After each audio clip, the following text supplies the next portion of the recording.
we go. And we should be streaming any moment now. Any moment. Any moment. Here when it's actually physically streaming, I've got live 15 seconds so far. Does that mean that you are actually live at the moment?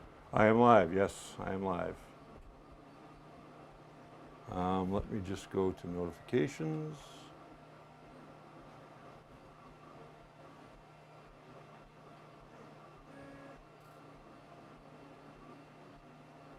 I am. Okay, that's not what I want. I want to go back here to my news feed. Go back to me. My page should have a live stream on it right now. Why does my page not have a live stream on it right now?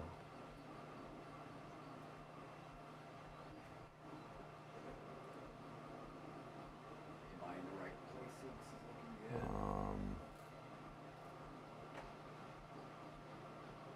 I should be having a live stream right now. It's like there's so much lag in this. Is there a way to fix that? Well, no, there isn't. Last time you were about 12 seconds behind on one of the feeds. Can you see me on your machine? On here? Yeah. No, I'm not on the, oh wait. I haven't got the notification that you're going live yet. Because I should be live. It should have given me a notification that you went Yeah, live. that's But it right. didn't do that either. So something happened. Something's not working. Okay, Oh, so here, go live. yeah, go live. Whew, Okay. that's okay. I didn't go live right on the Facebook. That's page fine. itself. That's fine. So A little bit of, you know, it happens. black right now. Sometimes it stays black. Don't worry about it. But if I do a refresh now, I should be able to see that stream. Oh, and there I got your, I got the notification. Stupid thing. Fuck. There I am. There I am. Yes. There you is. There I is. And I can see comments kind of. Oh, there's Kathleen. Welcome, Kathleen.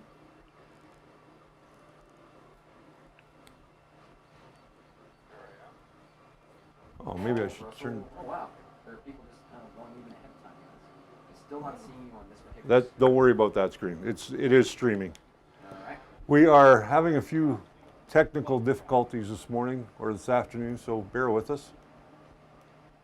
Oh, I've got to go the other way. Turn that down. There we go. All right, I see Kathleen. She says, hello, hello, Kathleen. And today we're continuing our talk on the business end of the hot end and extruder today. I should turn out the right lights because it's way too bright in here. Boom, boom, boom. There we go. Do I look better now? I don't have so much shine on my forehead. Frank's applauding in the background. I got my coffee today. Today I do not have any of the, what do you call it there? The Monster or the Red Bull or the Rockstar. Today I'm just being a Klingon. And no, there's no Raktajino in here for anybody who's a Star Trek fan.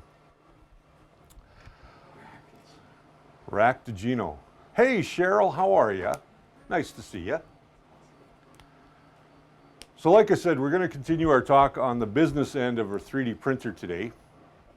And I'm not going to show you what we're talking about yet. If you've been kind of following things, you will know that on Monday we talked about the hot end and what it is and the differences between them. And we talked about some of the nozzles. We're going to get deeper into that in upcoming shows. We kind of we tried to polish the show a little bit today, so we're going to see what happens. As you can tell, I haven't shaved in a little over a week now. It is Movember, and this is the time that we talk about men's health, not only physical but also mental well-being. If you're not familiar with what Movember is, go to movember.org and you can find out everything there. Today we're talking about extruders, which is the top part of the hot end, and I'll explain that a little bit later. On Monday's show, we are going to get into gap filling. And what gap filling is when we fill in the seams on a model that we've created in our 3D printer or even in a normal model situation, plastic model kit. I'm going to be talking about that. I got some questions about it on the Facebook page, and some people wanted to know a little bit more. So I am going to talk about gap filling on Monday. And then on Wednesday, we are going to give you some more Maker Faire coverage, kind of give me a little bit of a break. And then next Friday, we are talking about the Wanhao Duplicator 6. I'm doing a follow-up to my review, and I thought I would do it in the live stream. So if you're interested in that, and if you don't catch the live stream, that's okay, because you can always come back and watch it later on, and we can go from there. I mean, I always check people's questions and answers. And I try to respond to everybody as soon as I can. Got another giveaway going on right now. We had a huge spike, I should tell you guys. We had a huge spike in, what do you call it there? In member subscribers on Facebook. We had a huge spike, and pardon me, not on Facebook. We had a few people join us on Facebook. But for the most part, we had a lot of people joining us on YouTube, which is where it counts the most right now. Once we hit 100 subscribers on YouTube, I'm able to brand the channel. Right now, whenever we share the channel and the videos that are on the channel, what happens is we get a big string of numbers. And I can go to Bitly and I can make that shorter if I want to. But I haven't done that yet, and I just don't really see the need to go and do that. We're so close now. I think we are at 60. I'm just going to go over to YouTube right now and just quickly check that for you guys. Can I put that up here if you're looking at that? No, I can put it up over here though. Yeah, okay, so we are at, let me just go into my Creator Studio. We gained 2 more. So we are at 62 subscribers on YouTube. And all we need to do is get 38 more. So pass this on to your friends, pass this on to your loved ones, people that you know that are into 3D printing and want to know a little bit more. This show is produced right here in Calgary, in Canada. It's completely Canadian owned. And away we go there. We are sitting at 527 views, and that is important because when we hit 1,000 views, I get to monetize the channel. And monetizing the channel doesn't mean that you guys have to pay anything to watch the content. The content is still going to come to you guys free of charge. So it, like I said, it'll still come to you guys free of charge. You don't have to pay for the content. If you want to donate to the channel, I will be setting up a Patreon a little bit later on. But I want to kind of build up the numbers first before I go ahead and do that. And again, it's not something that's required. And we're about a minute away from starting the actual show. We got a few people watching today. Let me just go over to my video manager here. We should have a live stream going on Facebook. Where's my live stream? I should have a live stream going right now. Here, but I don't have it on the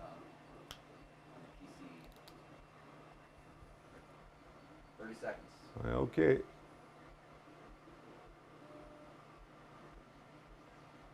Okay. Cheryl's waving hi. She says, I see you. I'm talking to myself.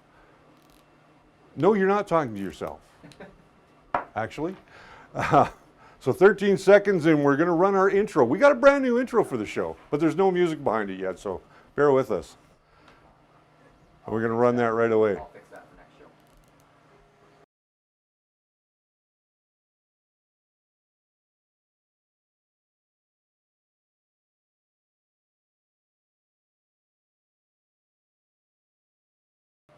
Well, so much for that new intro.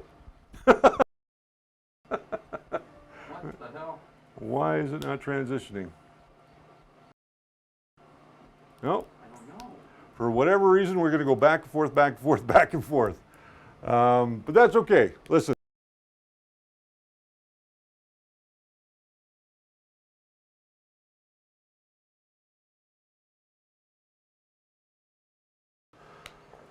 That's okay. All right. So if we haven't met before, oh, you got me back on with the timer again. You got to take that off there. I shouldn't have you on the timer. I don't understand. Just go to main.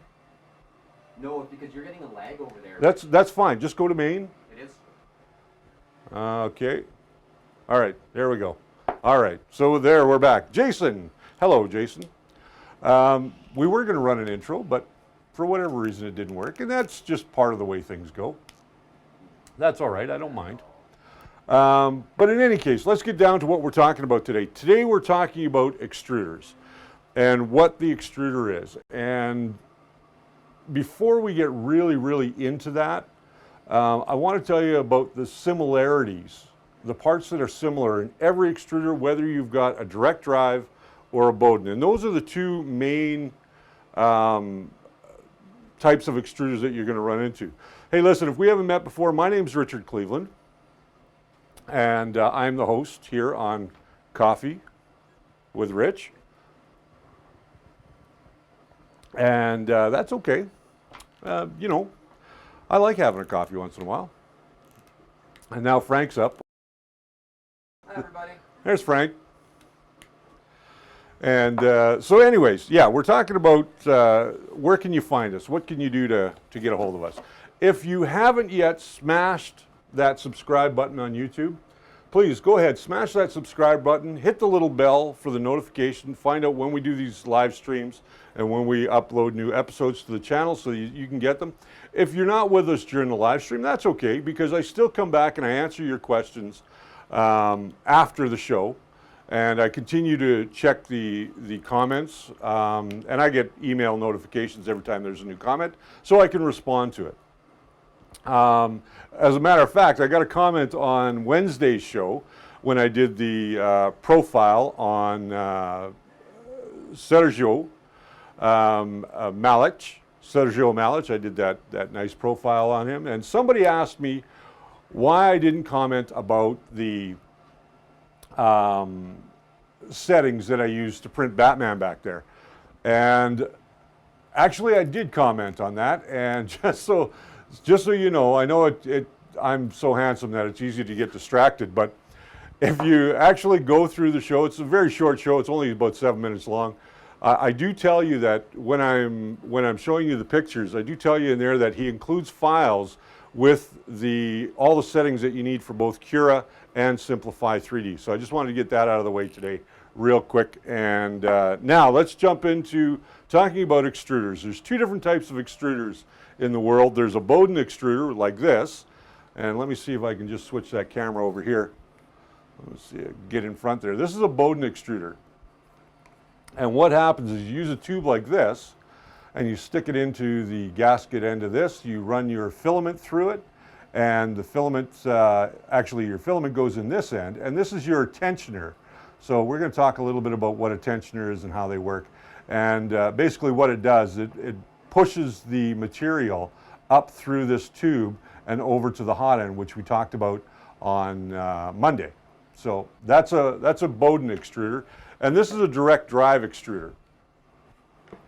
This one here, this is what we call a Wade's extruder, and it's a little different setup, but it's still a direct drive.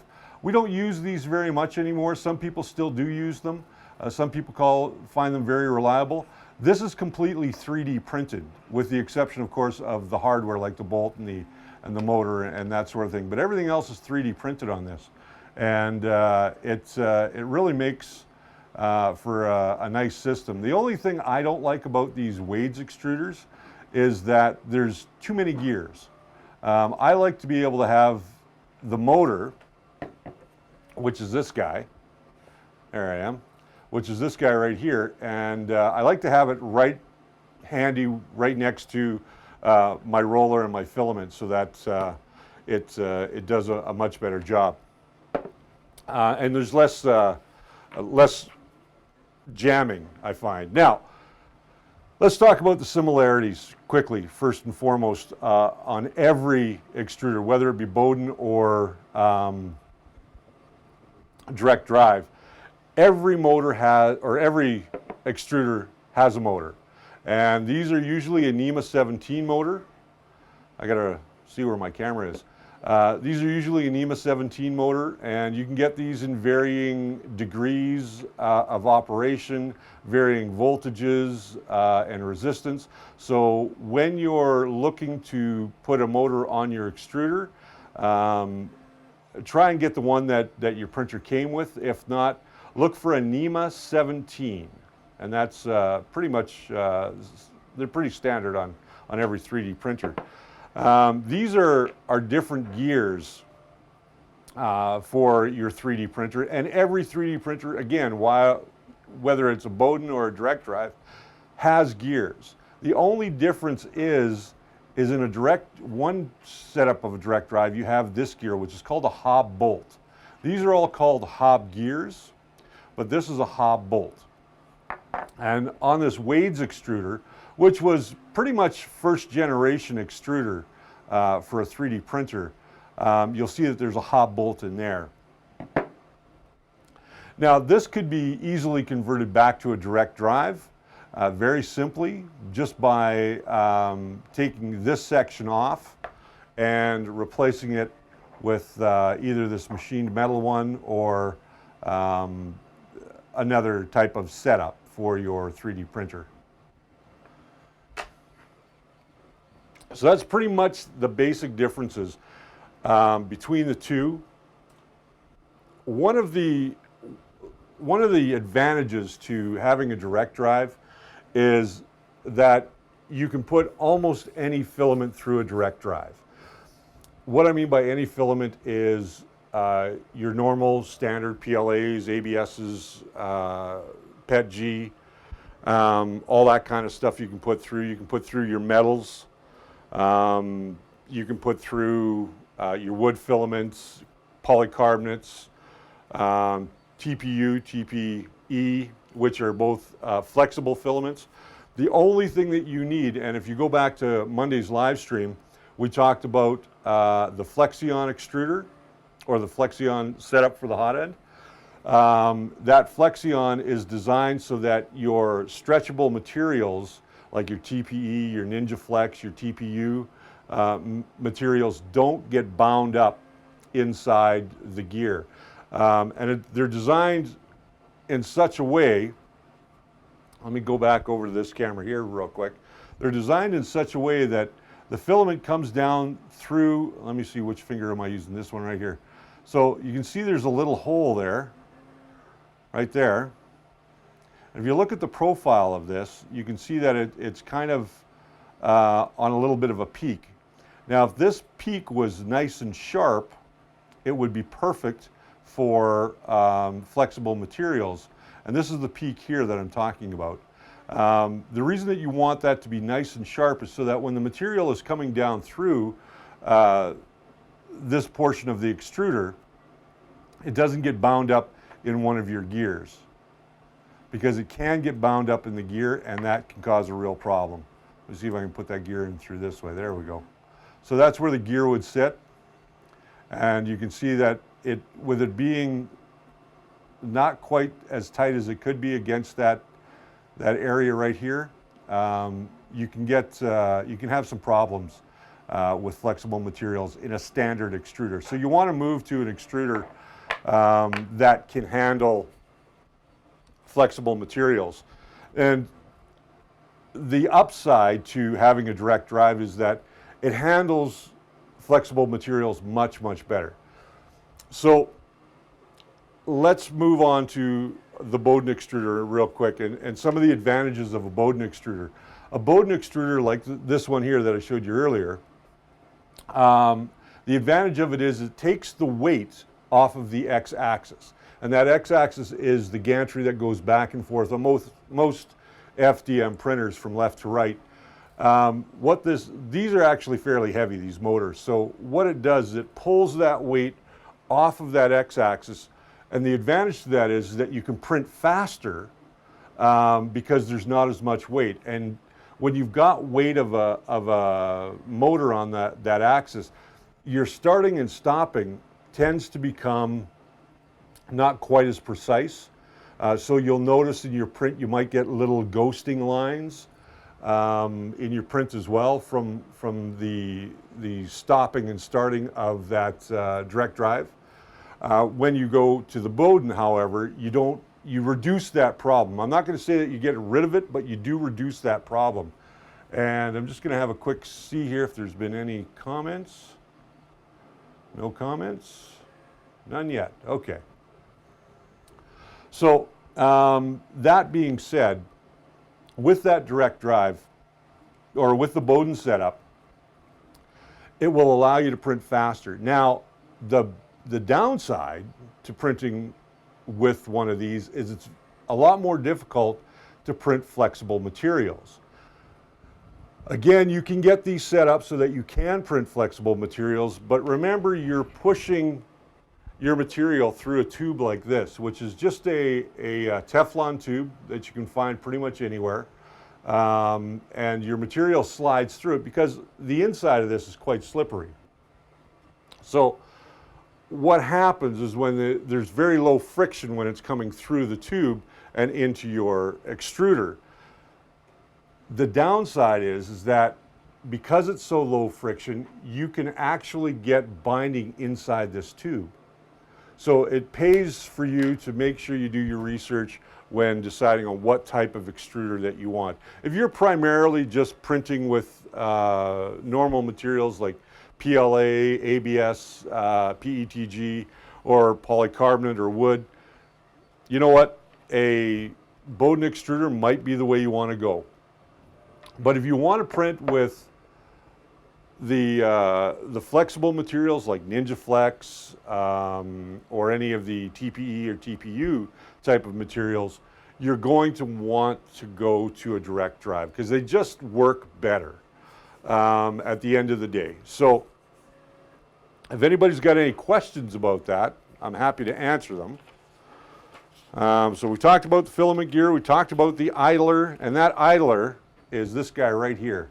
Let me see if I go back to this camera right here.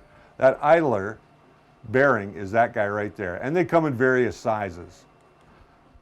So I want to make sure that we've got that out of the way. So we've talked about the idler, we've talked about direct drive and Bowden extruders. We talked about the benefits of the short distance that the material has to go through in a direct drive system. And we talked a little bit about the strengths of a Bowden system. So let me just quickly go back to Bowden here. And I want to talk quickly about flexible filaments. You'll often see or hear that you can't print flexible filaments with Bowden extruders, and I mentioned that. Now, I did say that was kind of true, but it's kind of a fine line. What do I want to say here?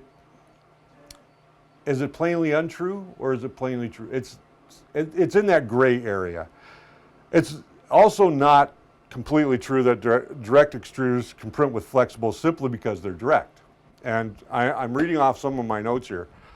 While our direct extruders can more easily print flexibles, and I mentioned that, for the reasons explained earlier, there's really just one thing necessary to successfully print filaments, flexible filament, on other types of extruders. Fully contained path for the idler and the gear. So what we mean by fully constrained path is that it is fully constrained in here, and I'll just go back to this camera, it's fully constrained in the path, which is right here where that filament would go through. And I had a little piece of filament on my desk and I don't know what I did with it. Here we go. Found it. Okay, so the filament comes through the machine. Let's go through the right end. There we go. So as the filament comes through, you can see we've got a little bit of filament there, and you can see, I don't know how well that's picking up on camera. I'm just going to open this up just a little bit so I can push that filament in. There we go. So you can see the filament in there and the path that it takes. You can see how that bearing moves against the filament, and the gear is also moving against the filament. So the more constrained that is, the better it is for flexible materials, whether you're using a Bowden or a direct drive. Now, it's preferred that you use a direct drive instead of a Bowden. Hey, Mark. And Donnie, I missed you guys. Wow, I missed a whole bunch of people. There we go. There we go. So, yeah, when it comes to flexible materials, you really have to have a constrained path. Now you can see there's a lot of space around this particular gear on either side before it enters the exit of the extruder. And we'll just push that filament through a little bit more. And when that happens, if you're using flexible filaments on something like this particular extruder, and again, this is a Bowden setup, it can jam right up in here, because what'll happen is the gear will grab it too tightly and it'll pull it up and just start wrapping around and make a huge mess, and you may have a real problem when it comes to using flexibles with a Bowden setup. Now, however, flexibles on a direct drive extruder like this Wade's extruder, it's actually much easier to print with flexibles. However, I don't have all of the parts on this one, so there is no idler bearing here, but normally the idler bearing would sit in there against that hobbed bolt. Now, because this particular extruder, and you can see right there where the hole is for the path of the filament, this might work a little bit better for used with flexible materials, because the flexible material doesn't have anywhere to go and get caught up on. So, and that's why typically most people will tell you, make sure that you have a direct drive system if you're going to use flexible materials. But if anybody tells you that you can't do it, they're wrong. You can certainly do it. There's a Bondtech makes an extruder that's good for doing that kind of stuff, and so on and so forth. So check out Bondtech if you're looking for any one of those types of extruders. And at the end of the day, which one is best? Which one's best for you? What do you want to print? What type of materials do you want to print in? As I said, we're going to be talking about more extruder parts later on, extruder and hot end parts. Coming up on the 20th, mark your calendar, because I'm going to be talking about what nozzle is right for the type of material that you're printing with. We talked a little bit about that on Monday, but we're going to follow up on that on the 20th. And then we're going to, on the 24th live stream, we're going to be talking about making sure that we have all of our ducks in a row, and we're going to talk about all metal versus a non-all metal setup. So that's something that's coming up for you. What else we got? Coming up on Monday, we are going to talk about gap filling. As I mentioned in the pre-show, I've had a few people ask me about gap filling and how they go about filling gaps on models like Batman and Wonder Woman in the background. So I am going to make sure that I go and talk a little bit about that. And when we're talking about that kind of stuff, you know what? At the end of the day, it's not much different than using a normal model building practices. So we're going to talk about that coming up on the 13th, which is our next live stream on Monday. On Wednesday next week, we're going to continue our coverage of Maker Faire, and on December 1st on a live stream, we're going to do a Christmas buying guide. So if you guys are into that, quickly, I want to talk to you about our sponsor. And our sponsor is the fine folks at Spool 3D Canada. Spool3D.ca print it right, print it at spool3d.ca. They've got everything that you need from filament to parts. The parts that you saw on today's show all came from Spool 3D. And we also want to make sure that you guys are covered by that. Filament, printers, parts, Spool 3D's got it all. So print it right, print it with spool3d.ca. And if you're in Calgary, look up our address. Speaking of our address, you know what? If you guys are wanting to get yourself one of these fine stickers, you can just, on this side, this side. You can just send me a self-addressed stamped envelope to this address or drop by the store at this address because Spool 3D is at this address and get yourself one of these first layer stickers to put on your build box or your filament case or whatever you like. They are free, so all you need to do is just send me a self-addressed stamped envelope and then I can send one out to you. And I'm also going to include one of these spool. Let me see if I get that right. There we go. Spool 3D. Yeah, it really is a bad thing when you pick up stickers and they're not turned the right way. Spool3d.ca. I'll throw in one of those stickers as well. Fred Kaz, looking forward to Monday gap filling. Yes, Fred Kaz, not Frank, Fred Kaz. We are going to have ourselves a really good time with gap filling on Monday. I'm going to do that on a live stream, so be prepared. It may not be that that coordinated, but I am going to show you some of the model building techniques that I use, and they're pretty standard practices, and I'll show you the materials that I use as well. So that's what's coming up on Monday. Tomorrow in Canada, it is Remembrance Day, so I'm hoping that y'all will take some time out of your day just to remember those people that are serving in the armed forces now and those that have served in the armed forces to protect our country and give us the freedoms that we enjoy here in Canada. What else we got going on, Frank? What do we got going on? Anything that I'm forgetting? No, that was actually probably one of your. That was a really good show. It was really. I think people weren't asking questions because it was just really informative. Well, there you go. You covered everything really well today. Yeah. That's a good thing. That's Frank. Fred.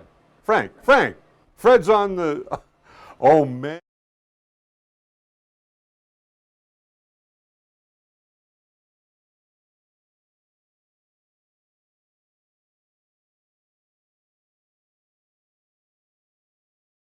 Transitions here. Yeah. And now he's invaded my live stream. There you go. So I'm going to continue to have my coffee. You guys have yourselves a great weekend. Again, remember it is Movember, and support men's health, both mentally and physically, and get out there and do your part. Grow a mustache, show your support if you haven't got one yet, and if you haven't got one, that's not my fault. Puberty is all up to you guys. All right, you guys take care. Have yourselves a great weekend, and I'll see you.